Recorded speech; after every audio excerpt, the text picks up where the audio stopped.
Good morning, everybody. Welcome to another Daily Market Report brought to you by Mike Bjork. Today is Friday. Happy Friday, everyone. It is March 15th. Hope you guys are having a great day and have some great upcoming plans for the weekend here. We do got a couple economic news to go over today on the calendar. So we'll start off with the Empire State Index for the month of March. So this is the manufacturing data out of the New York region.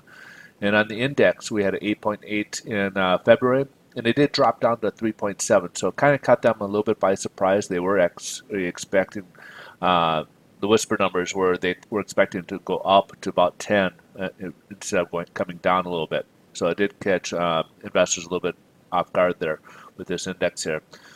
We also got the industrial production for the month of February. So in January, this was actually revised. It was actually down 0.6 and it was revised to 0.4%, down 0.4%. And February was supposed to go up 0.4%. However, it did go up barely 0.1%. So again, not too great numbers in the manufacturing industrial areas. As you can see, another one here, capacity utilization. We had 78.3 for capacity utilization for January. It was supposed to go up in February to 78.5, and it went down slightly to 78.2. Now, we also got job openings in January, so this one showed a little improvement. Obviously, we're showing more jobs here. We had 7.5 million in December, and it increased to 7.6. So we're still seeing jobs out there, which is obviously a good sign for the economy and obviously creating those jobs. The biggest one that we've been hearing the complaint about is find qualified. So there's a lot of skills that Americans don't seem to have that are not fitting into these jobs that they are looking to hire. So that's the one drawback. So last but not least on the economic calendar, we had a 93.8 in the previous month in February. We had 95 for a forecast for this month and actually exceeded that to 97.8. So people are feeling a little bit better in March. And of course, a lot of that was it dipped down due to the government shutdown. People weren't feeling too happy about that. So the sentiment went down.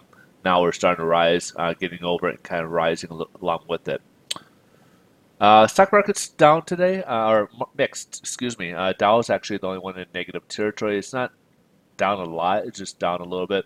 The other two indexes, S&P and the Nasdaq, are both up in positive territory. We're also getting comments here out of some Chinese president, or the second person in charge, I think it's Li.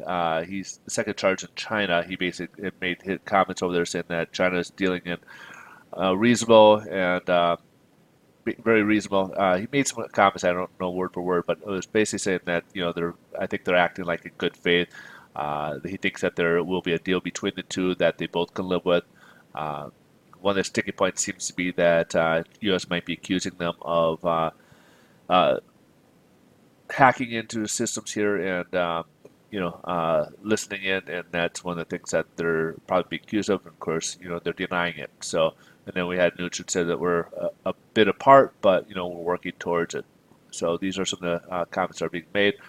People, are hopeful that things will get done pretty quickly, and it looks like it's possible. It could, they're expected to be done this month, but it looks like it's going to be pushed over to April. It could be extended over to April. So we'll have to kind of see how far apart and how quickly they can get that gap closed here in a short time period here. So here's the bond market. Bond market's up about 13 basis points. That basically translates to a little bit better pricing today in mortgage rates. So we'll have a little better pricing, fortunately for us.